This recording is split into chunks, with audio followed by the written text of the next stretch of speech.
Carolina. Ahora sí, Gracias, te ya vemos está, y te oigo. perdona. Nada.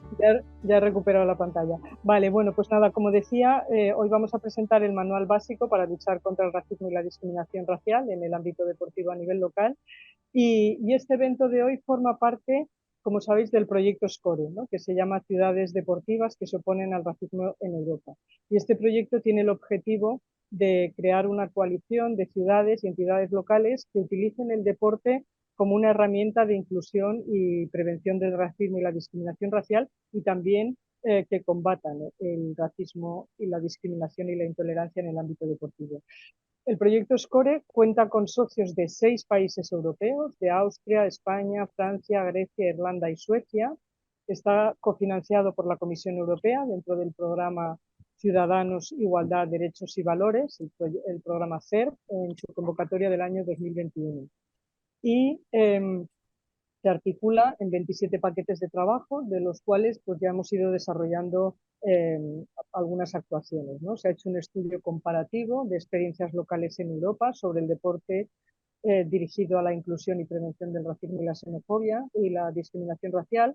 También se ha hecho un mapa interactivo a partir de ese estudio comparativo que permite identificar esas experiencias, ¿no? Y sobre ese mapa pues, han hecho talleres en Francia, en Irlanda, en Suecia y en España, y lo podéis encontrar en la página web de SCORE. Se han hecho talleres sobre deporte inclusivo y prevención del racismo en Tenerife, en Bilbao, y también se ha trabajado desde Austria en un proceso de diálogo con todas las partes interesadas para conocer cuáles son las limitaciones y las barreras para prevenir el racismo en el deporte, ¿no? Y fomentar la inclusión de personas migrantes, refugiadas o pertenecientes a minorías étnicas. Hemos elaborado también, pues lo han hecho básicamente nuestros compañeros de Austria, un modelo de planificación estratégica para las autoridades locales y que éstas puedan usar el deporte como una herramienta contra el racismo. Y este modelo también está disponible en la página web y también se intentará llevar a la práctica con proyectos piloto en los países que forman parte del proyecto.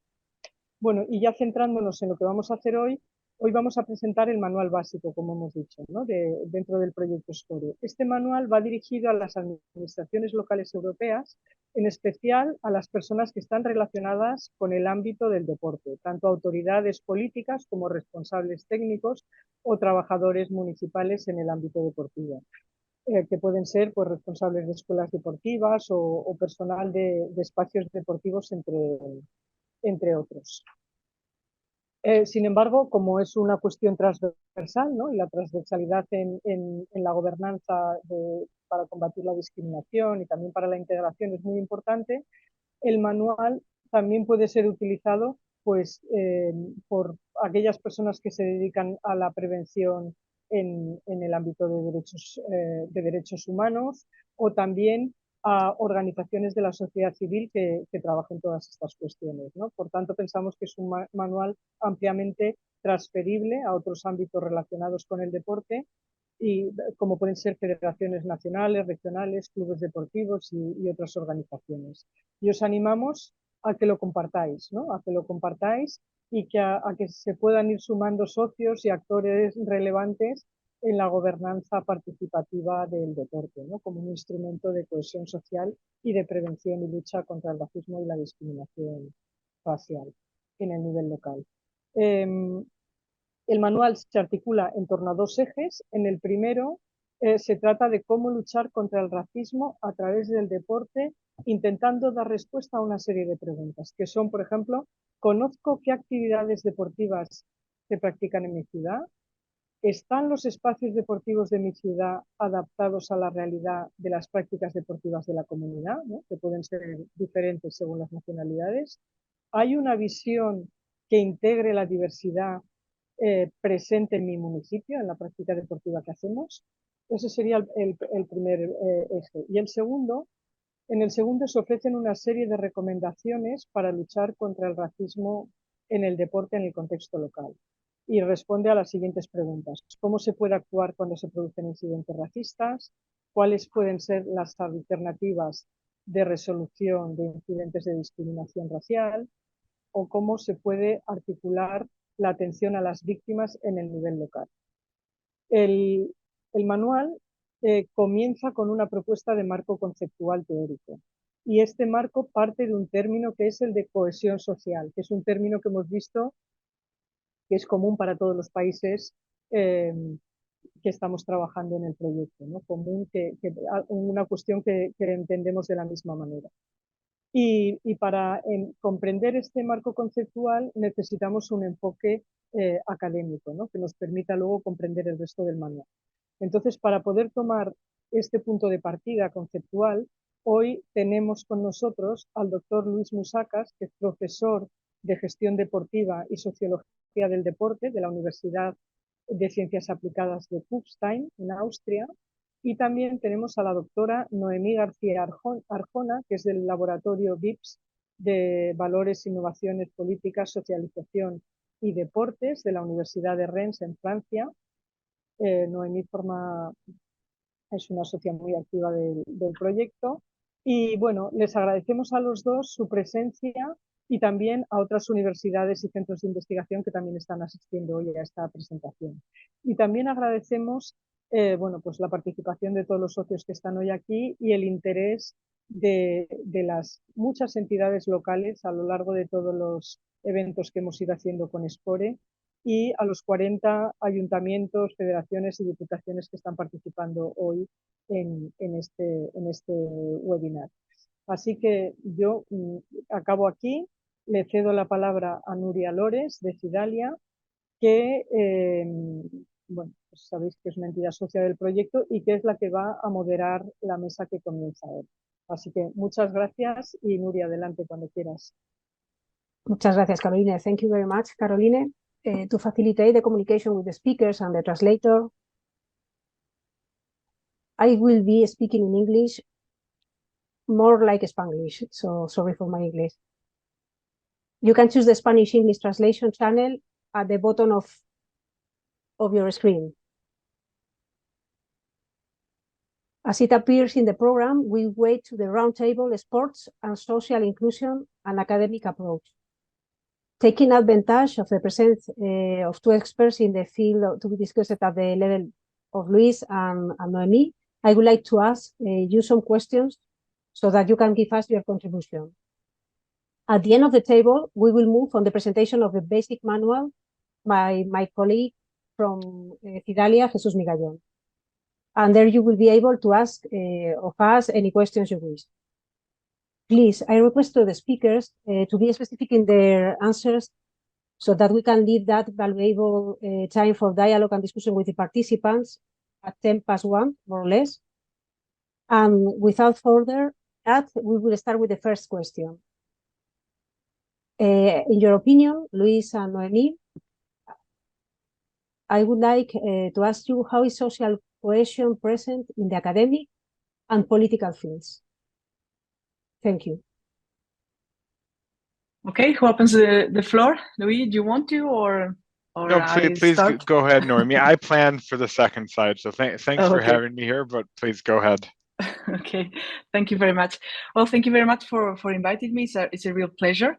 I'm going to be quite specific on the terms of social cohesion. That is the idea to explore this concept, because as Carolina says, I think this is a concept that both academia and practitioners, so people from local authorities at different levels, they share and they use normally in their actions or to plan or to program different public interventions. But it's important sometimes to get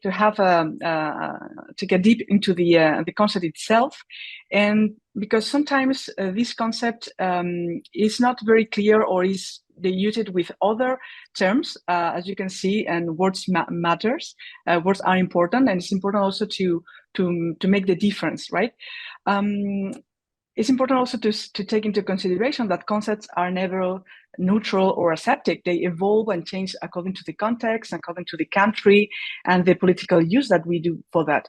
And also these field concepts, the concept that we use in the field, like all the practitioners that you are today, are not sometimes the same, or they influence the scientific categories or backwards.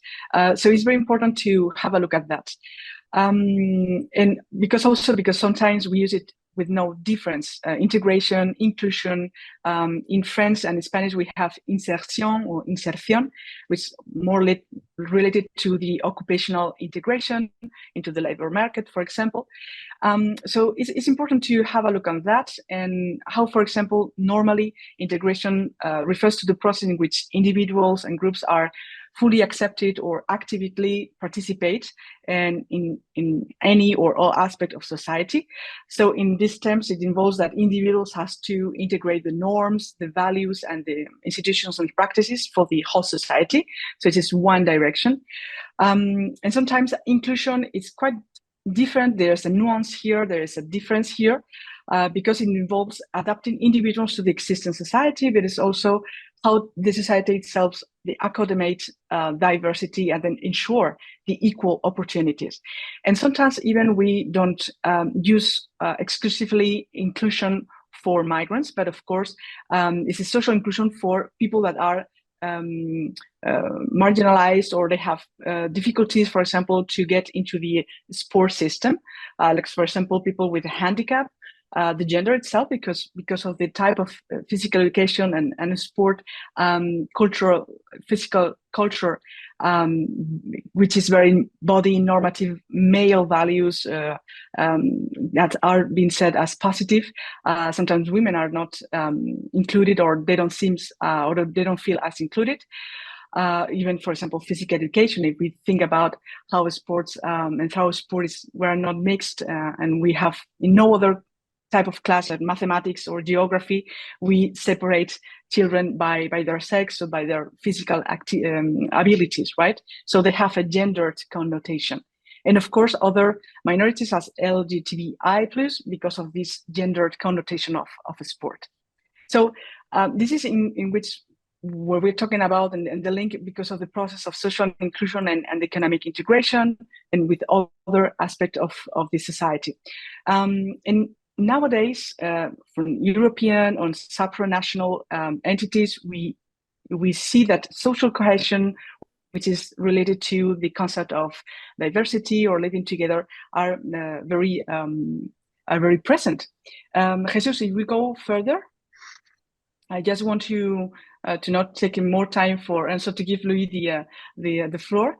It is important, and this is one of the elements that we have found out in our survey, in the SCORE survey. So I have explored a little more the results of the survey, and as you can see, this social cohesion concept, which is used also for funding or for kind of giving the idea of the political philosophy or the political influence for the local authorities or the local actions. It's important to have a look, and I think it was interesting also for debate to see how this top-down circulation of terms and information go from the European or international level to the local level. From the United Nations or the Council of Europe or the European Union. And in our survey, we have a question in which we ask the programs, because it was already our map that we are talking about is also always active, so you can go there if you want to, or you have your own activity or program and talk about us. We asked in the question which if the program was carried out in the context of a particular action plan or a political framework. As you see, a first idea of the result is that from the analysis that we do, more than 169 programs, only 33 programs were answered. So it means that there's not such a big impact already for the other international European programs. But inside these 33 programs, we see a lot of difference and a lot of importance from the international and European, especially international with the SDG, the Sustainable Development Goals from the United Nations and the Agenda 2030. Also the local migrant youth programs coming from social services or even the university. As you can see, national plans, only 15% coming from the sport services or sport plans or actions or politics or youth or migration programs are less present. So they tell us a little more about how the states, or the role of the states in the influence of these programs, and so how social cohesion finally has more impact or more echo at the international level. But I give the floor to Louis, and I want to, if you want to react or you want to go on with this idea of the social cohesion. Thank you, Noemi, and thank you for having me. It's a real pleasure to be here with such a big group, and thank you for having the translation, the interpretation, because I can promise you I can never do this in Spanish. Ordering beers in Spanish is the extent of my skills. Yizu, if you change the slide for me, I think that's where I'll pick it up. I think Noemi makes a really important point about how words matter and how a lot of the times these ideas, especially social cohesion, which is, I think, what we're focusing on today, how these terms are very much defined in these political documents and how these political documents carry a lot of ideas and assumptions. And I think there's always a risk that when we look at these political definitions uncritically, that what we end up doing is reproducing a certain view of the world that might actually go against the values of social cohesion that we have. And what a lot of academics have argued, that for a concept to be useful, like social cohesion, it shouldn't be a wish list of policymakers, but it should be as close as possible to how it is actually understood in the community, in the population. And that's something I've luckily, through my own work, had a chance to look into. So I spent time in 4 different European countries looking at how social cohesion was understood in the sporting context, especially in the sport for development context. And what I found is that, sorry, the software is asking me if I'm speaking Spanish for some reason. I am not. Please excuse me. Zoom asked me if I was speaking Spanish. What I found in my work is that a lot of people focus, sorry, users, you can click once. I should have taken over the clicking. Puedes pasar, Jesús. Right, there we go. So what I found in my work is that a lot of the definitions, a lot of the way that people on the field understand the term is with ideas of solidarity, participation, social networks, and tolerance. So this is why I put this model here, which comes from a German foundation, the Bertelsmann Foundation, because they identified social cohesion along these 3 different areas of connectedness, focused on the common good and social relations. And then they broke that down into different subcategories.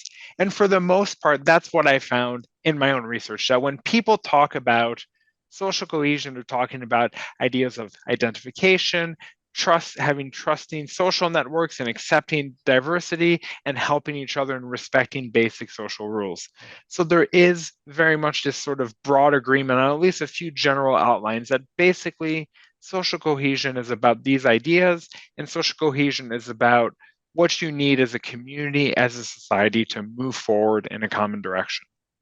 Of course, the problem with a model like this is that it only tells us so much. As much as it looks good, and they've published a lot of papers with this, it tells us nothing about what it actually means deep down in a community and how these different things relate. And I think that's one of the most important questions we have to answer for ourselves when we're trying to support social cohesion, be it through sport or any other initiative, is how do these things relate, right? So do people engage in more civic participation because they have a stronger sense of identification? Or do they need a stronger sense of identification to participate civically, right? Do people accept diversity and then become helpful, or does helpfulness make people accept diversity more easily? How does this look like in your communities, and what does it mean for you? I think it's such a critical thing, because these are very broad concepts with fancy statistical models that look great, but a meaning for the community is not going to be here. And I think that's the most clear thing we have to ask. So it's not just going from these policies and saying, wait, these policies might be problematic and we shouldn't just follow the definitions, but even understanding it in the community at a deeper level is required for us to be effective in supporting social cohesion. of course, we're here to talk about sports, so I thought it would be interesting to also talk about what is actually being done in the field of sport. So you can change the slide, Yuzu. ¿Puedes seguir la siguiente, Jesús? Yeah. So basically, what I've found in my research is that when we use sport, we conceptualize it in a way that is sort of very hands-on and very practical. We do sporting activities, we use sport to mix groups together or to encourage life skill development through experiential learning. We also sometimes see that sport is connected to volunteering, so we use it as a way to encourage a very narrow vision of civic participation. The problem with these ideas, though, if you click until all of my bubbles appear, is that what we've ended up doing is having this very individual focus. So this is a theoretical model I built. You don't need to spend too much time trying to understand it. What you need to see is that in the middle, most of the arrows point to the individual and interpersonal level. So we're only with these activities targeting individuals or groups of individuals. Very rarely are we working at the community, organizational, or political levels. And what that means is that basically what we said is that we're only conceptualizing sport as something that is individual, and as social cohesion that is something that it is in the hands of individuals, and it is their responsibility to create more social cohesion. So with this approach, right now what we're saying in the field is, in order to achieve social cohesion, we need to mix groups that don't get along together, and we need to give these people life skills, and that's what's going to bring social cohesion. What that does, though, is it puts all of the responsibility on the individual, which also actually means that it puts all of the blame on these individuals. It completely ignores all of the power structures, all of the systems, all of the people in positions of privilege that might play a role in social cohesion. So it invisibilizes, it makes invisible those other groups. And that is something I think is quite problematic and worth reflecting on today as we talk about what we could do as local communities. Okay, I'm done. Thank you. Thank you both very much. Taking into account that the presence of local authorities in the event, I would like to ask to you about what are the main barriers and difficulties for local authorities, please. Okay, we go on with the same sure. order, but we can flip a coin. Mixed, yes. I think one of the and I take just one of the ideas that Louis just came here, which is absolutely important, very, very necessary, because literature, the scientific evidence that we would know about how this social cohesion, how integration or social inclusion for migrants are developing, talks about the idea of the social capital, right? And this is an idea, is exactly what we're talking about, because it's more about the power relations between people and between communities and between groups.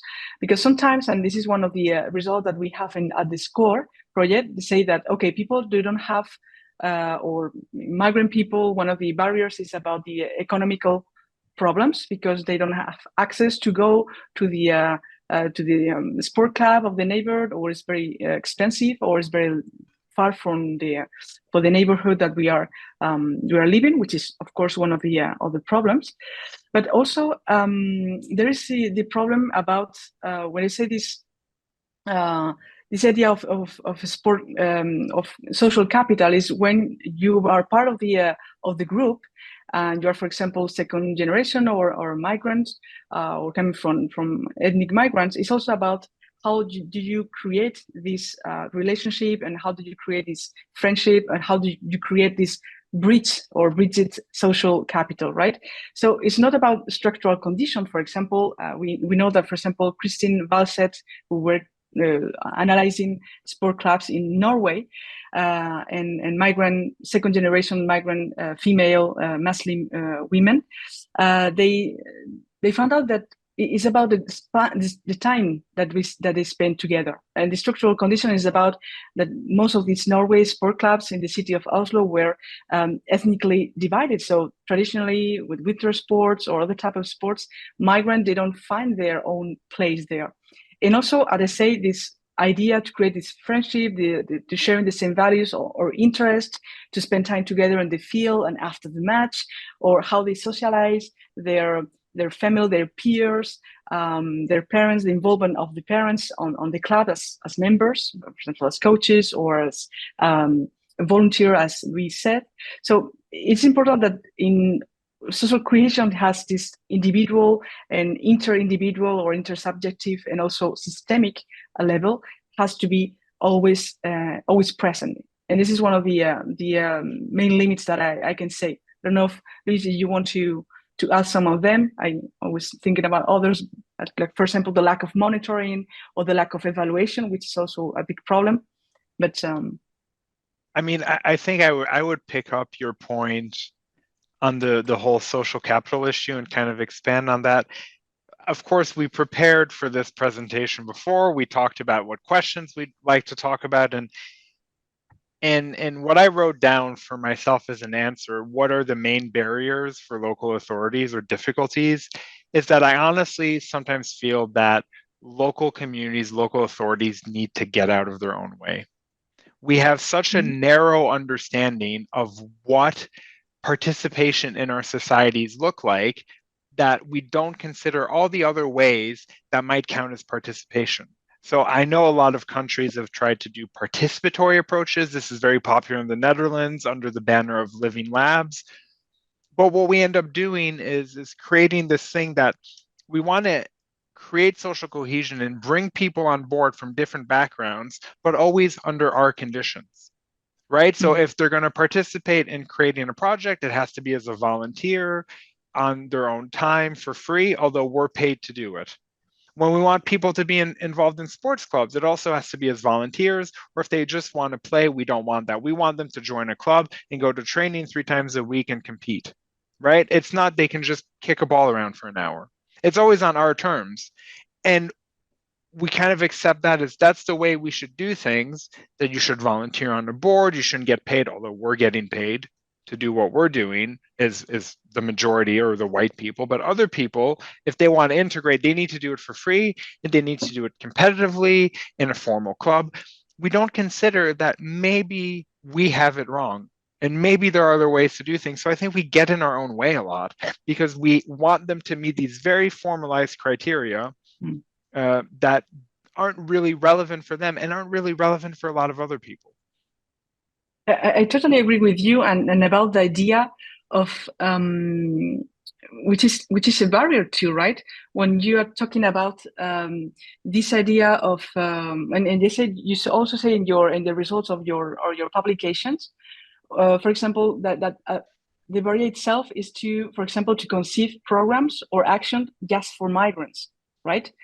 It excludes more than seeing together. But I think with our practitioners or people that are together today is to say, okay, and how can we do it? I mean, methodologically, how can we put this barrier off? I mean, it was this idea, but one of the limits that we can find too. I'm also very glad to hear someone has read my publications. Thank you very much. And if you wish, let's move on the next question. As we have seen, the importance of the governance and the traceability in the municipalities is essential. So taking advantage of and thinking that the presence of the different social entities in the event, I would like to ask you about how can the relationship between political level and the community level be strengthened? Thank you in advance. Noemi? Maybe I'll pick it up. I'll give Noemi a break from being the first. Okay, it's perfect, please.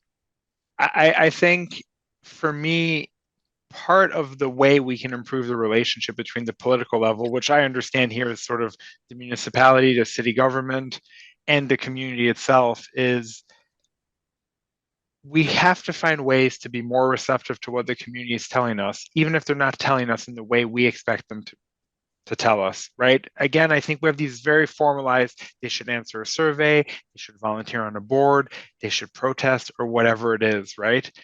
And I think my point I can illustrate by a story. So when I was doing some of my research on this, I was in contact with a participatory program, a Living Lab program. that really had the idea of creating a program offer based on community needs. So they tried to talk to participants, do informal conversations, and they did this open activity every week at a local community center. And one of the stories they told me was that during this weekly activity, often the local mothers from these diverse backgrounds would come and try to leave their kids there for an hour, right? So they can do other things. And I asked the two people who were running the program, I said, yes, but don't you understand? They are telling you what they need. They need childcare. They're just not telling you the way you want them to as a volunteer participant. They're telling you they need childcare. But we're so stuck sometimes in formal knowledges and formal ways of communicating that we're not hearing what people are actually quite clearly telling us, like these two mothers who need childcare. But once we start hearing that, then we can actually adjust offers in our political community offers in a way that meets those needs. And that shows that we're being receptive and responsive, and that improves those relationships. Thank you very much, Luis. Noemi, what's your opinion? Yeah, I quite agree, because it's about changing the focus and changing for us, because migrants are always trying to adapt and integrate in the sense of, yes, one direction, but it's absolutely necessary also for us to change our perspective. I was thinking, I was preparing for this question. One experience that I found in my research in Madrid, at the city of Madrid, with the local authorities and the management of open spaces and parks. And it was interesting because well, in Madrid, as maybe most of you know, because maybe a lot of people from Madrid, I know people from Getafe and Fuenlabrada, and also Madrid, Asociación Rumiñahui, I saw also is present today, so they know about that. There was kind of good positive examples of intercultural mediation. There's a huge sport phenomenon. I don't know if Louis, you know about that, but it's the practice of equavolley. Equavolley is a mix of volleyball and football, and it was very, very popular. They played on the streets and the big open spaces. And some years ago, it's still present, of course. But from the local authorities, they create a kind of a process for mediation, because the presence of this population on the open spaces and parks started to be a problem. There was a very important difficulties for real cultural clash. As you said, it's about the way or the different the different forms in which Latino community was present, and also in terms of visibilized and to be legitimized on the public space, right? So first, they create a kind of adaptation for facilities to practice the equavolley and their legal management was also carried out, and they create also from local sport clubs more a greater visibility of these practices. So, for example, at the traditional program of San Isidro festivities, they include also this equavolley, which is already a good sign for social cohesion, for mutual understanding, which is good. And also, I think the most interesting part, even if I agree with you, but we can maybe discuss further about how can we evaluate to what extent they are included or not, or integrated or not, according to the level of structural integration. And I mean, for example, in this case, members of the equavolley community, they integrate a new organization, and so they create together. It was not the integration to the higher of the greatest association, but they create a new merged intercultural association, in which they have members from the migrant association and members from the neighbor non-migrant neighbors. And it was the idea that also for formal and informal practices, it was a possibility to get together. But the idea here is to what extent this idea of structural integration is a good example, because at the end, and I agree with you, it also, this is a kind of question in me also, to what extent this is a real integration or not. or do we need maybe to think about new forms of mutual understanding, not only for the classical traditional sport organization? I don't know if I'm clear about that. But for me, it's a good example of that, of this possibility to get together and to put together people from different backgrounds. Thank you very much again, both of you. Finally, I would like to ask to you, the speakers, some practical recommendations and what strategies can cities develop to achieve some of these specific outcomes. So, Luis, if you would like to be first again, to be Sure. 2 and 2.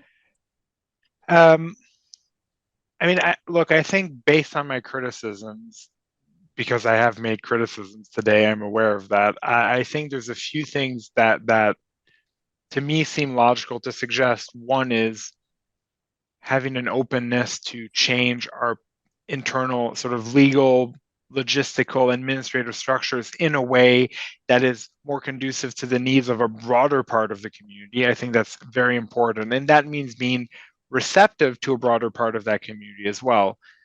It also means that we need to make sure that we do programs like the example that Noémie just gave that involve not just one part of the community, but all parts of the community.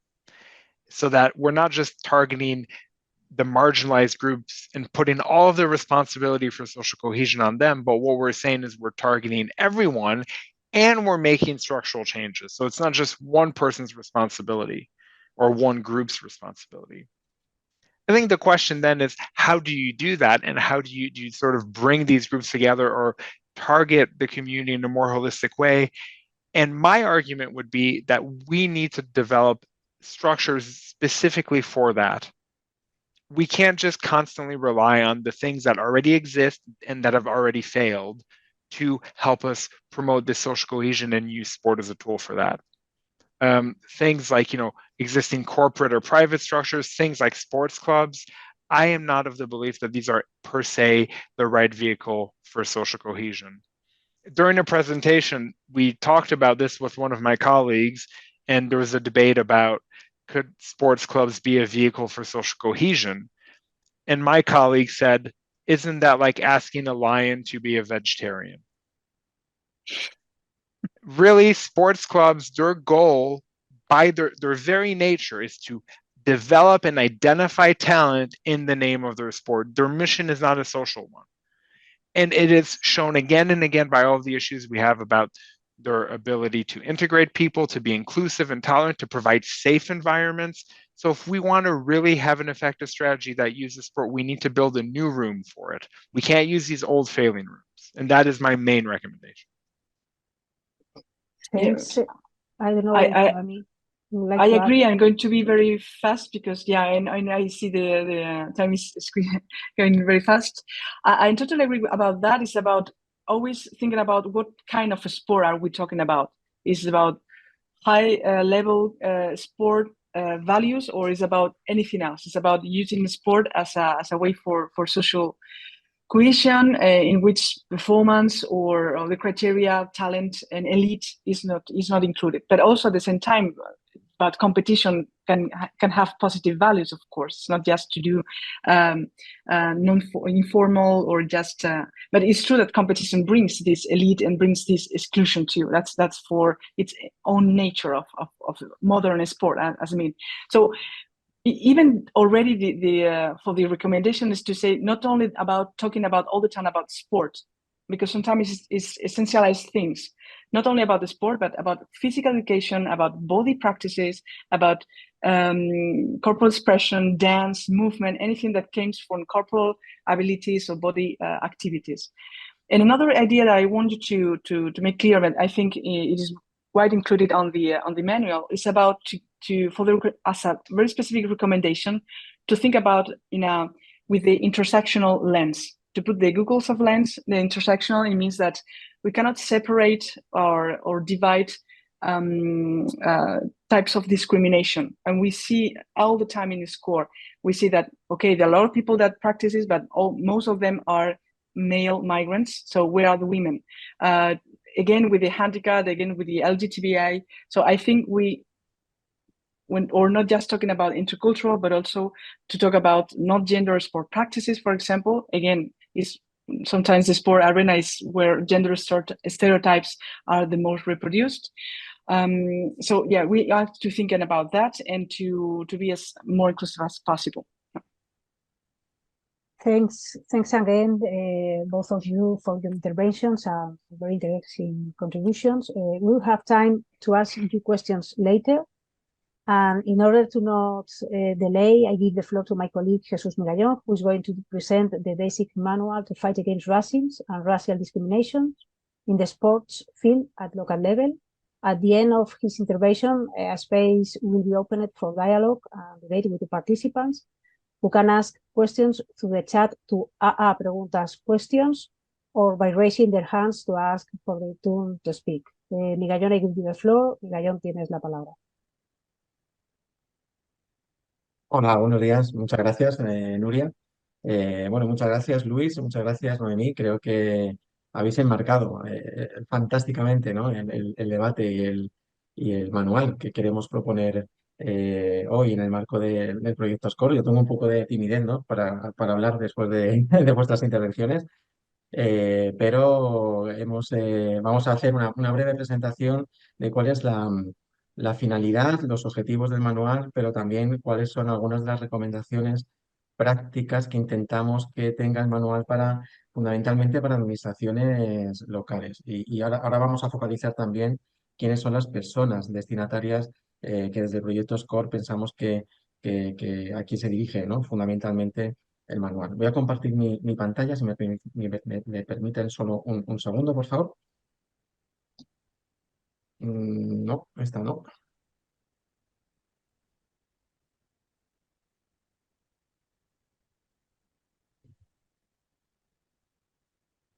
Aquí.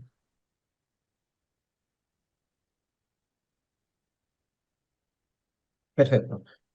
Se me escucha bien, ¿verdad? ¿Se Sí, ve y se bien la ve. pantalla? Perfecto, Sí. muchas gracias. Fenomenal. Bien, brevemente, porque justo el objetivo también del seminario, del webinar, es tener la oportunidad de compartir con todas las personas y todas las entidades presentes, bueno, por tanto el debate con Luis y con Noemí como la presentación del manual. Y dar las gracias sobre todo a todas las entidades locales que están participando hoy desde tantos países, ¿no?, de la Unión Europea. El punto de partida es justo esta intersección que tienen ustedes en esta diapositiva. Hay un considerable número de aportaciones desde el ámbito académico, como hemos podido observar, que tratan sobre el deporte y la prevención del racismo y la xenofobia, o de la discriminación racial también a través del deporte. Hay muchísimas aportaciones desde muchos campos académicos: la psicología, la sociología del deporte, la antropología del deporte.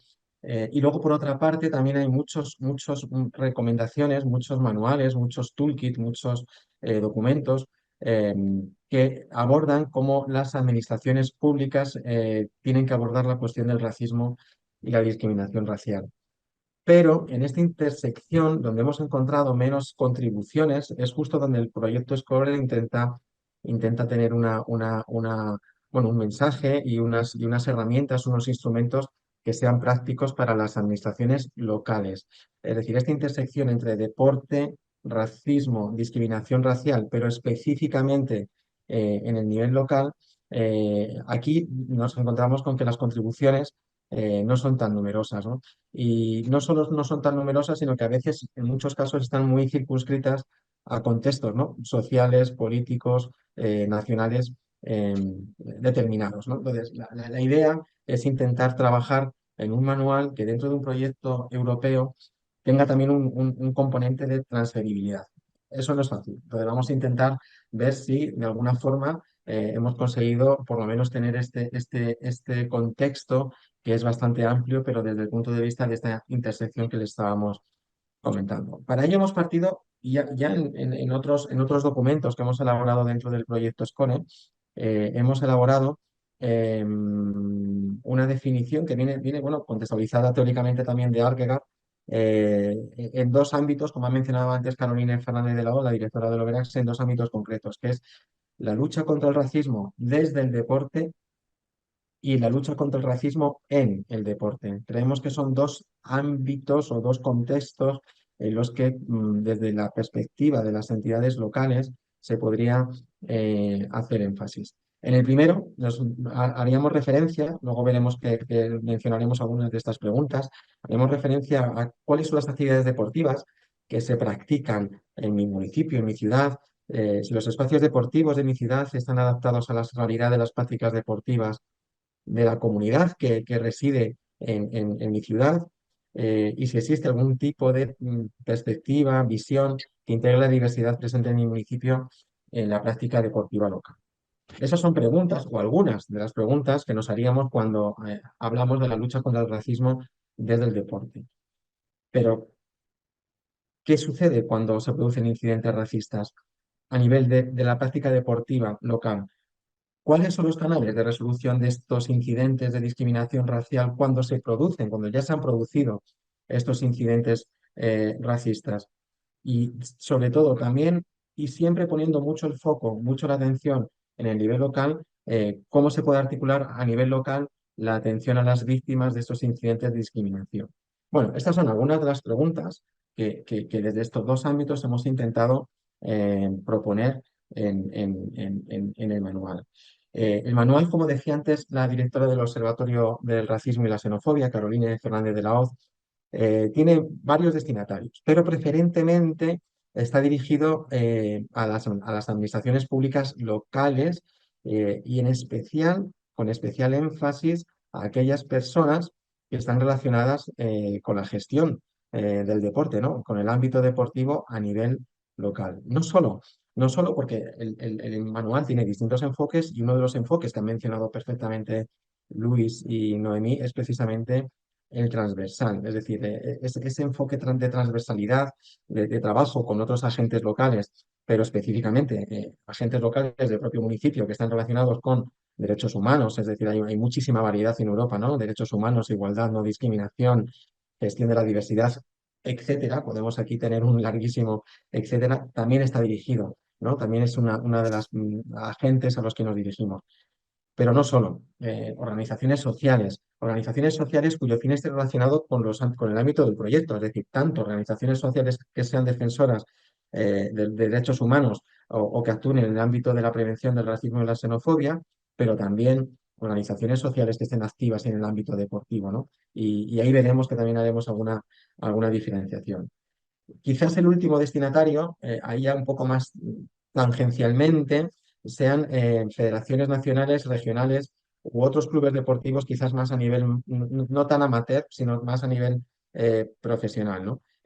Quizás algunas de las recomendaciones y propuestas que se hacen en el manual puedan ser adaptadas a este tipo de organismos, pero no es el objeto fundamental del manual que estamos elaborando en el marco del proyecto SCORE, porque el manual se está alineado con las finalidades del proyecto. El proyecto tiene como fin crear una red de municipios europeos que actúen contra el racismo en el deporte, y por tanto los objetivos del manual sobre todo está relacionado con el fortalecimiento de las capacidades y competencias de las entidades locales europeas para actuar en este ámbito, y también en la línea de esta transversalidad para impulsar la gobernanza participativa, ¿no? La gobernanza participativa es un concepto que es bastante complejo, no nos vamos a detener aquí en él, pero sí que incluye un enfoque de transversalidad y, por supuesto, un enfoque participativo, es decir, es horizontal por una parte, pero también vertical, ¿no? Quizás esto lo podamos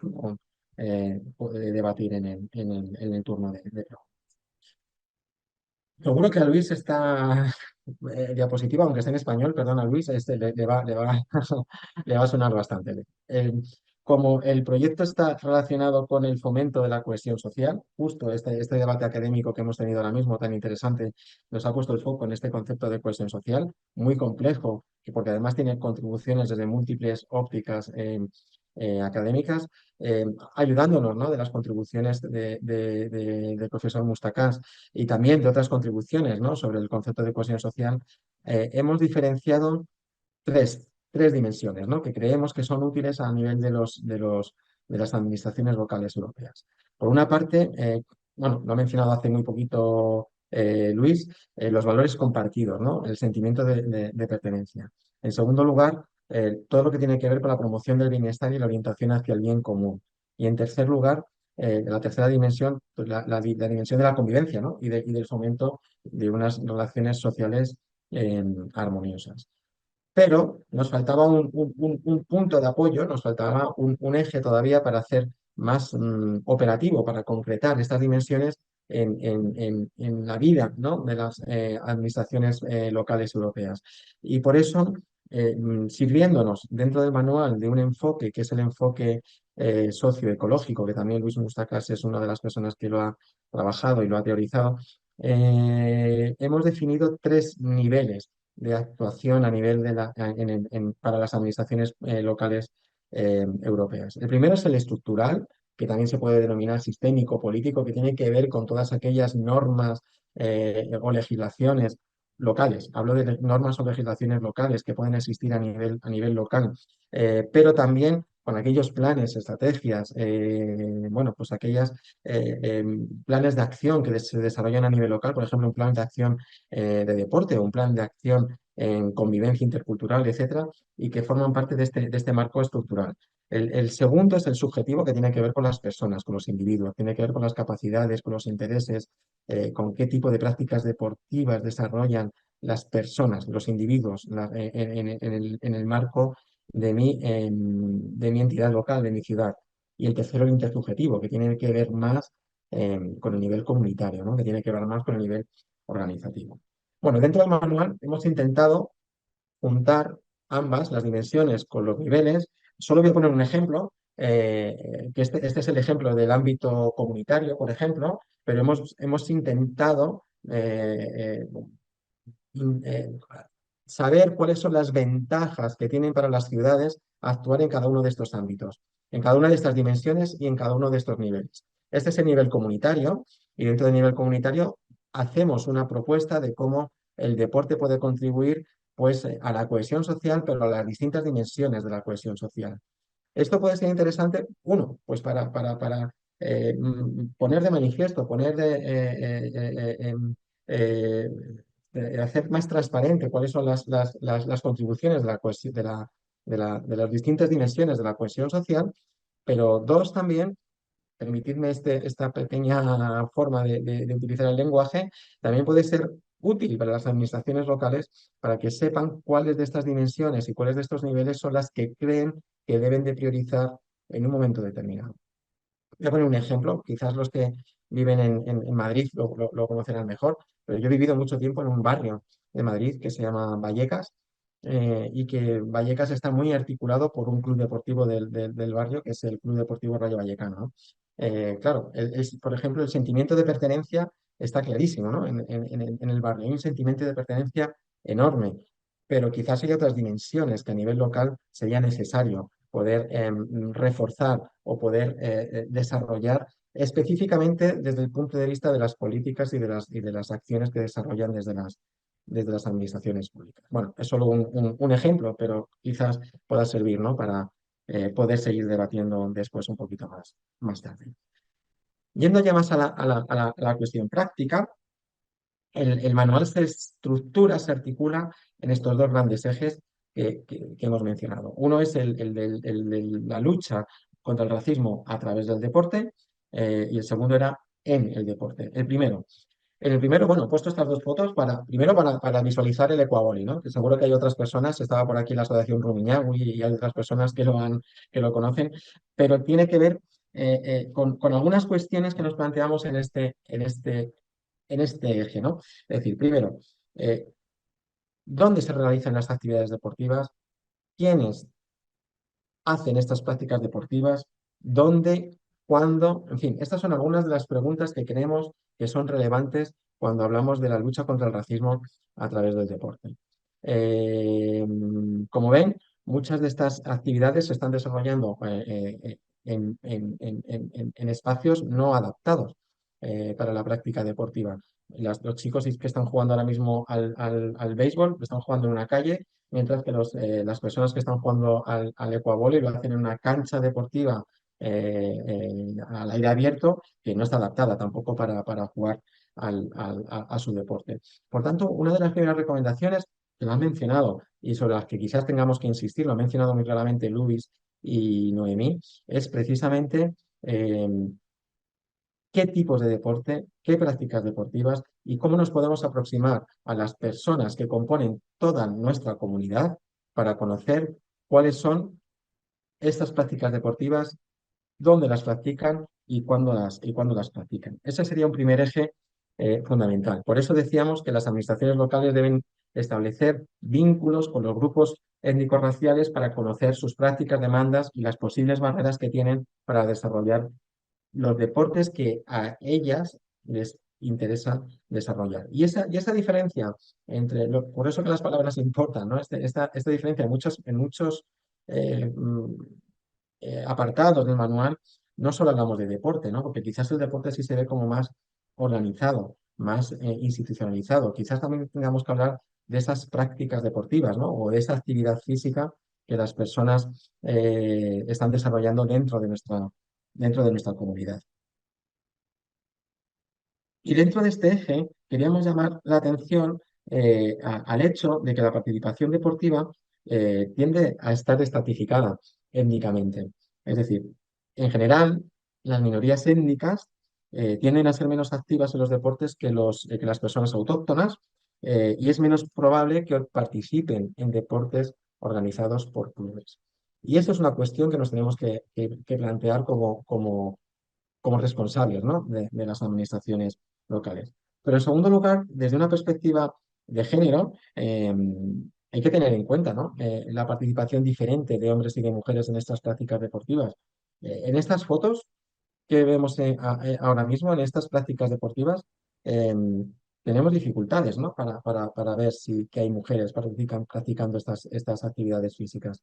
Por tanto, creemos que también esa mirada, también esa perspectiva, es importante tenerla en consideración.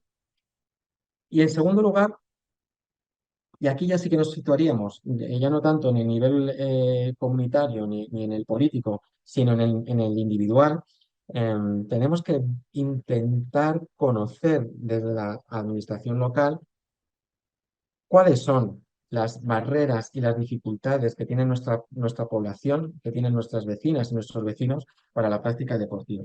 Nosotros hemos puesto algunas a modo de ejemplo. Seguramente no es un listado absolutamente exhaustivo, ¿no? Pero seguro que en algunos casos hay barreras administrativas, ¿no? Hay personas que por su situación jurídica tienen dificultades, ¿no? Para acceder a una práctica deportiva más formal en los municipios. Hay también barreras, como decía antes Noemí, en los recursos socioeconómicos.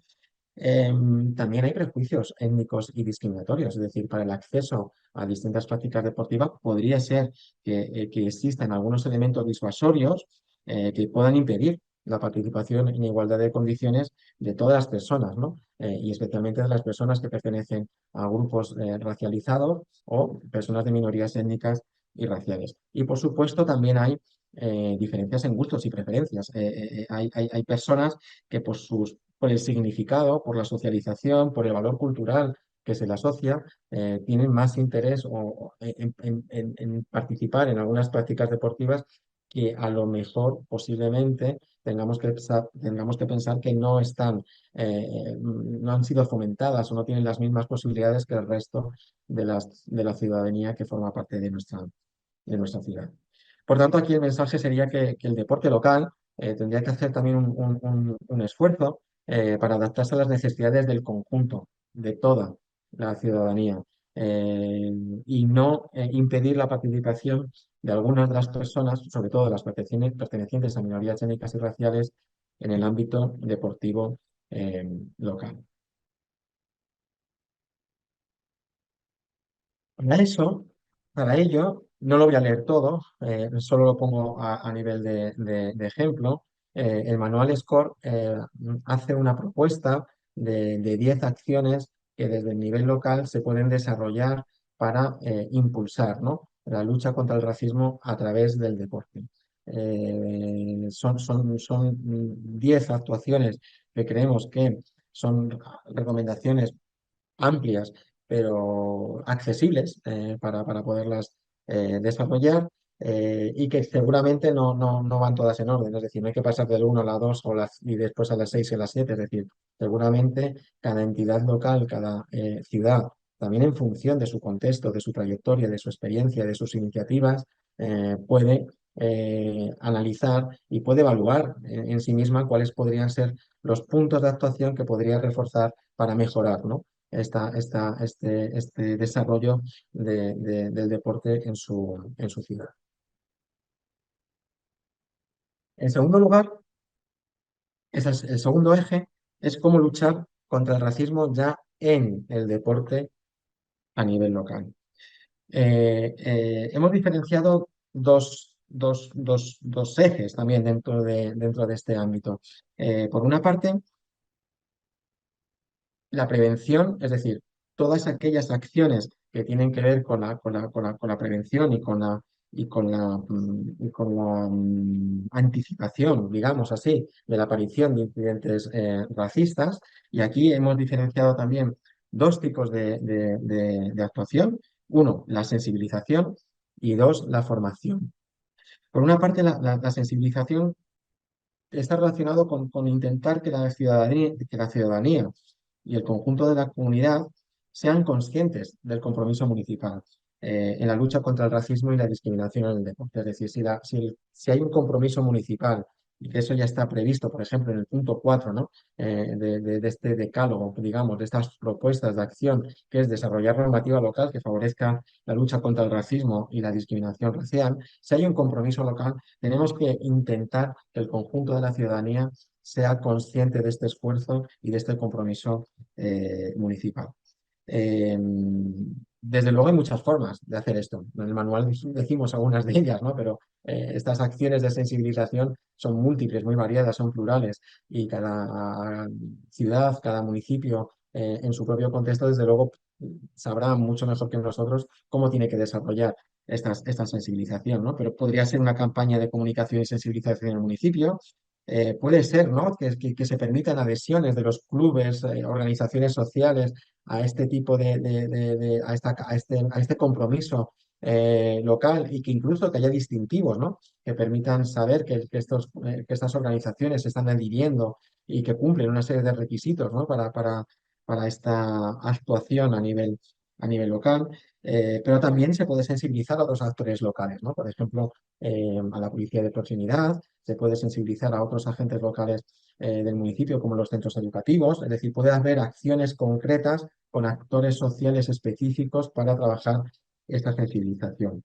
Lo que nos lleva al siguiente punto, que es la formación, es un incremento de los conocimientos y de las capacidades específicamente de los agentes deportivos locales, porque es de a quien va dirigido más directamente el manual, pero obviamente no solo. Es decir, la práctica deportiva local está involucrando a múltiples actores, ¿no? Y aquí estamos hablando de los decisores políticos, estamos hablando de las personas técnicas que están dentro de las áreas de gobierno de las ciudades y de los municipios, pero también estamos hablando de las trabajadoras y de los trabajadores de las instalaciones deportivas municipales.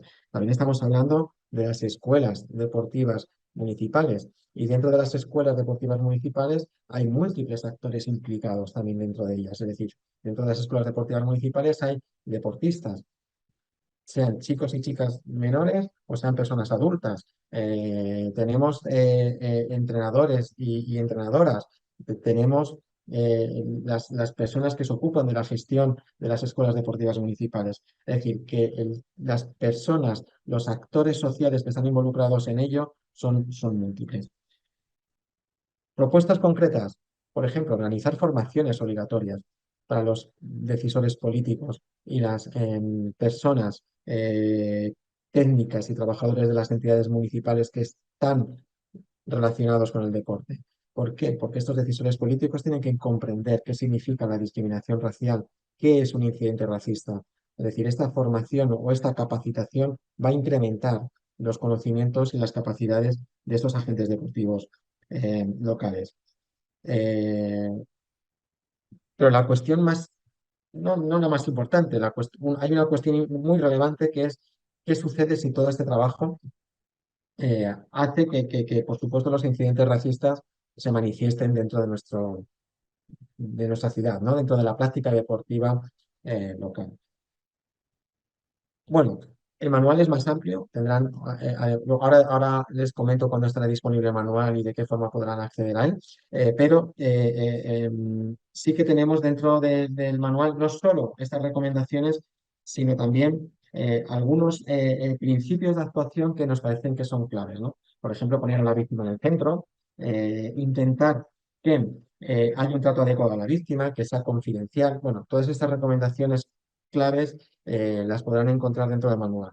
Pero cuando se produce un incidente racista, ¿cómo podemos actuar? Nosotros hemos intentado, no es exactamente un protocolo, pero sí hemos intentado definir cuáles pueden ser los pasos cuando se produce un incidente racista. Y a estos efectos, y ya para terminar, para no extenderme mucho, a estos efectos, recordar que partimos de una definición de incidente racista que proviene de la ECRI y que dice que el incidente racista no es solo percibido por la víctima, también puede ser percibido por otras personas. Por tanto, a veces las víctimas no son conscientes ni siquiera de que han sufrido un incidente racista por muchos motivos, ¿no? Por tanto, esta diferenciación nos parece clave. Cuando se produce un incidente racista hay que ponerlo en comunicación bien de una oficina o un área de contacto a nivel municipal, porque exista un área de contacto específico dentro del municipio, y si no existe, nosotros recomendamos que quizás aquí sí que tiene un papel clave, y creo que también hay personas que participan en el seminario de este ámbito, las policías de proximidad. Tiene que haber una evaluación del incidente y dentro de esa evaluación del incidente marcamos o definimos dos tipos de incidentes. Los que no son constitutivos de delito y los que sí son constitutivos de delito. Los que no son constitutivos de delito, perdón, los que no son constitutivos de delito, creemos que es importante no tener una visión punitiva, sino tener unos canales de resolución de conflictos alternativos basándonos en mecanismos como la mediación, la reparación o la justicia restaurativa. Es probable que no todas las entidades locales dispongan, ¿no?, de estos servicios públicos a nivel local, pero en muchos lugares de Europa sí que existen estos servicios a nivel regional, provincial o incluso nacional, ¿no? Y hay múltiples ejemplos de ello. Por tanto, hay que intentar también, y eso también es una de las recomendaciones, reforzar este trabajo en red para identificar este tipo de servicios. Pero cuando el incidente sí es constitutivo de delito, ahí sí que tiene que actuar, sobre todo y en primer lugar, la policía de proximidad, porque ellos estarán ya coordinados, ¿no?, con otras fuerzas y cuerpos de seguridad. También recomendamos que haya una actuación del ámbito sanitario, porque puede evaluar si ha habido algún tipo de agresión o algún tipo de incidente más grave, puede tener un parte de lesiones que pueda ser adjuntado también en la definición del incidente. Y a partir de aquí se podrá o no, porque siempre tenemos que tener en cuenta que definimos que la víctima tiene que estar en el centro. Si la víctima decide actuar, se le debe acompañar en el proceso de presentación de denuncia. Digamos que son algunos de los pasos, algunas de las recomendaciones que desde el manual entendemos que pueden ayudar o que pueden contribuir a que las entidades locales puedan conocer cuáles son las actuaciones que pueden desarrollar para trabajar contra el racismo en el deporte. Perdonad si me he extendido un poquito más, creo que es el momento para el diálogo y muchísimas gracias por vuestra participación. Muchísimas gracias, Migallón. Hay algunas preguntas por el chat. Si os parece, las voy lanzando y bueno, pues sentiros con libertad, Luis, Noemí o tú mismo, Jesús, de contestarlas. ¿Hay alguna pregunta acerca de cómo restaurar a la víctima de un incidente racista a través de una justicia restaurativa que provenga de las entidades locales? Esta sería una primera pregunta.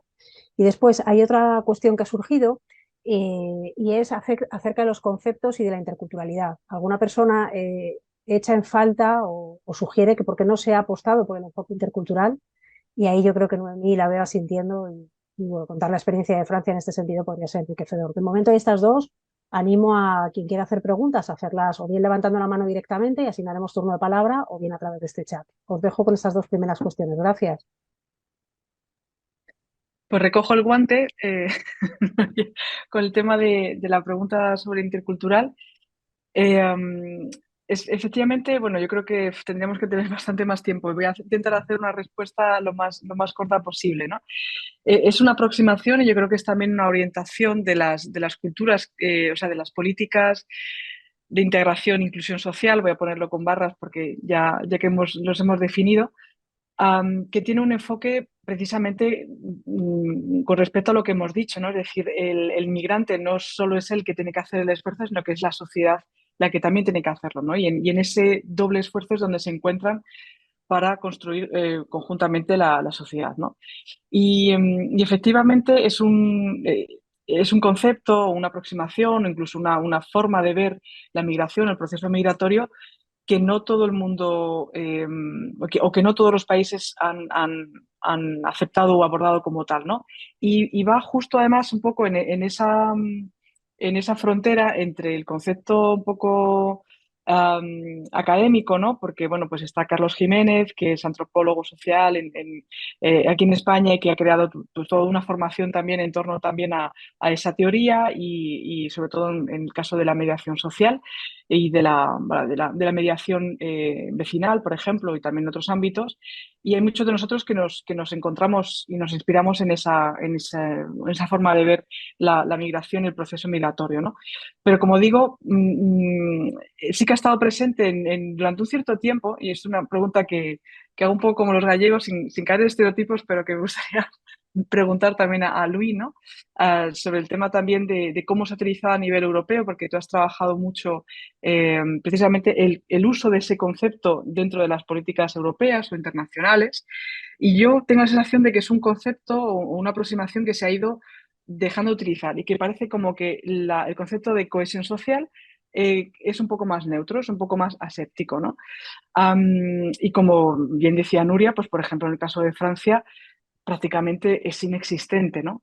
Por una cuestión también de ese principio de universalidad, de laicidad en Francia, donde la cuestión intercultural no se ve tanto desde el punto de vista político y no tiene esa, de hecho, aquí se utiliza inclusión social, integración social, incluso cuando estamos hablando solo y exclusivamente de programas donde el 99% de los beneficiarios son migrantes, ¿no?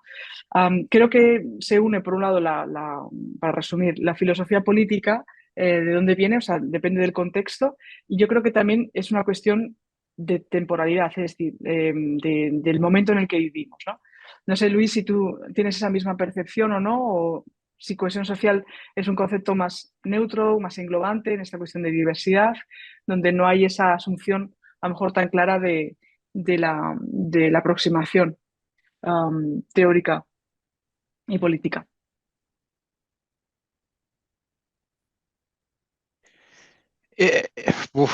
Boy, that's a big question, knowing me. I might need coffee. Look, Okay. I think you're right. It can be used as a very value neutral thing. And some definitions of it are inherently value neutral, and they pride themselves on being value neutral. And some definitions will say even something like acceptance of diversity isn't necessary for social cohesion, which I would argue both morally and empirically is nonsense. You can't have a long-term social cohesion based on separation. That doesn't make sense, and it will not last long-term sustainably. But it is still presented as this very sometimes neutral, more aseptic concept, as you've put it. And that's one of the criticisms of it, though, is it allows you to sort of twist the term and use it in a way that ultimately reproduces whatever power structure you're trying to uphold. That is the more complex criticism of it. I think on the positive side, though, what it does, what it offers versus something like integration, which you just mentioned, is it does put a focus on the whole society. The problem with integration is that is one step away from you're new here, figure it out. And I think at least with social cohesion, it makes it about everyone, and that's where its value lies. Is it asks the question, how can we everyone move together in a common direction? And I think that's a very important thing for us to practically and sociologically try to answer.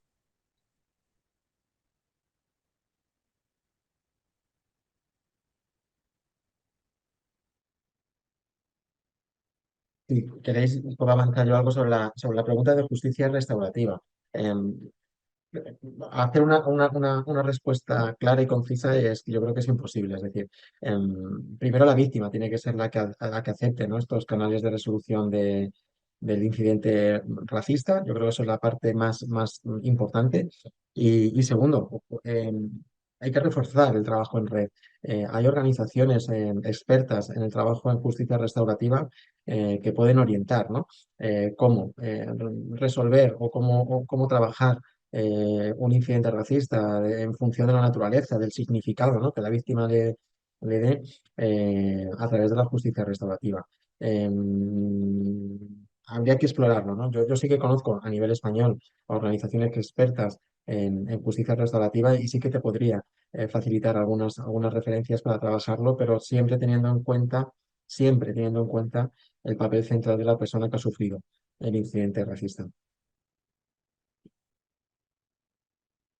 Sí, en este sentido, la pregunta lo que pedía más, sabían que desde las organizaciones sociales se puede hacer, pero cómo poder trasladarlo al papel de las autoridades locales, es decir, cómo hacer esa reparación desde el papel de las autoridades. Aprovecho también para lanzar, por si queréis completar algo de esta, y si no hay otra pregunta también, que interesa conocer qué actividades están incluidas en el manual que pueden o deben hacer los clubes profesionales para contribuir a la lucha contra el racismo en el deporte. Gracias. Vale. Eh, Esto si queréis puedo contestar yo, porque a nivel de manual sí que podemos, como decíamos antes, las organizaciones deportivas no, digamos, no son el foco fundamental del manual, pero sí que creemos que hay muchas acciones, muchas actuaciones concretas que pueden ser adaptadas, ¿no? Es decir, eh, por ejemplo, la formación. La formación es clave, ¿no? Es decir, la capacitación, es decir, para saber diferenciar cuando ha habido un incidente racista y saber conocer cuál es la naturaleza de ese incidente racista, un elemento clave es la formación, es la capacitación de las personas que componen el club deportivo para poder saber qué significa, cómo lo podemos diferenciar y cómo podemos actuar, ¿no? Yo creo que esas tres cuestiones son fundamentales. Eso a nivel de capacitación y de fortalecimiento de las capacidades internas. Pero, claro, a nivel de compromiso público, el club deportivo o la organización deportiva también puede hacer mucho, es decir, puede hacer evidente, ¿no?, su compromiso contra el racismo, puede hacerlo evidente para las personas que componen el club deportivo. No, disculpadme, no sé si sois un club deportivo para personas adultas, para menores, es decir, hay que hacer no sé si la palabra es transparente, pero hay que hacer ese compromiso muy evidente para que el resto de personas que componen el club deportivo sepan cuáles son los valores, cuáles son los valores compartidos, ¿no?, que estáis generando dentro del club y que, bueno, pues jugadores, entrenadores, padres o madres, ¿no?, si sois un club que estáis trabajando con menores, sean conscientes y valoren ese compromiso que estáis adquiriendo y que puedan compartir también desde el resto de personas que componen el club deportivo. ¿Alguna idea de las que componen el manual y que he mencionado en la presentación?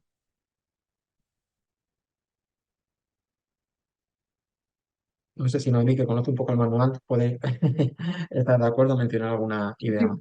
Bueno, yo creo que ya que lo has mencionado, ¿no? Y creo que respondido perfectamente, no tengo más que añadir. Vale, pues nos quedarían 5 minutos. Animo si hay alguna otra pregunta para que podamos tener tiempo para responderla. Como lo hemos puesto por el chat, os hemos puesto la información de que los próximos días el manual estará disponible en el espacio web del SCORE, estará disponible en diferentes idiomas para que cada uno os podáis descargar el idioma que mejor se adecue. Y también os animamos a suscribiros a las noticias del SCORE, porque ahí podréis saber, bueno, pues cuándo se lanza el manual o cuándo es el siguiente evento, un poco para estar informado. Anticiparos que la conferencia final será en noviembre, y bueno, toda la información está en la web, y antes de noviembre hay numerosos eventos a los que os animamos a participar. En Francia están informando, Noemí acaba de poner el 6 de junio. Habrá un seminario presencial en Rennes y también va a haber un seminario presencial con motivo del manual y del resto de productos del SCORE, especialmente el manual, en cada país. Esto es en España, en Irlanda, en Grecia, en Suecia, en Francia y en Austria. A todas las personas también han preguntado que están inscritas en esta reunión, se les va a mandar un correo con el manual, independientemente de que salga en la web también. No sé si por parte de Overaxe, alguna de las personas que asisten en la sala quieren añadir algunas preguntas de algunas palabras de cierre. Lo único, recordar también el taller del día 23 de mayo, que está disponible en la página web, ¿vale? Que está enfocado a federaciones deportivas, pero también puede ser interesante a todas las personas que asisten hoy al taller. Perfecto, estoy poniendo la información. Bueno, muchas gracias a Noemí y a Luis por todas sus reflexiones, ¿no? En torno a la cohesión social, la integración, la inclusión, y también a Cidalia, que habéis sido los elaboradores del manual, que bueno, yo creo que todas estas cuestiones nos permiten ir avanzando, ¿no? Incluso aunque tengamos a veces dudas sobre la terminología o lo que significa o lo que podemos hacer, bueno, pues poco a poco con todos estos debates nos vamos poniendo todos en la misma página y nos ayuda bueno, pues a favorecer el tener una sociedad diversa en la que todo el mundo se pueda sentir partícipe y pueda desarrollar sus planes de vida, ¿no? Y gracias también a todos los participantes, ¿no? Sabemos que las administraciones locales están participando muy activamente en este proyecto con mucho interés y con mucho interés por tener iniciativas, y yo creo que desde el proyecto no todos los socios quedamos a su disposición para poder ayudarles en las iniciativas que vayan teniendo. O sea que por parte del Overaxe nada más, Miriam, no sé si quieres decir alguna cosa más. Muchísimas gracias. Muchísimas gracias, Carolina. Por nuestra parte, agradecer a todas las personas presentes, a Luis y a Noemí, el compartir este momento con nosotros y a todas las personas participantes. Muchísimas gracias. Es que ricasco. Thank you. Merci. Thanks Y for having me. muchos más idiomas. Gracias. Thank you, Luis. Bye, bye. Gracias a todos. Bye, bye.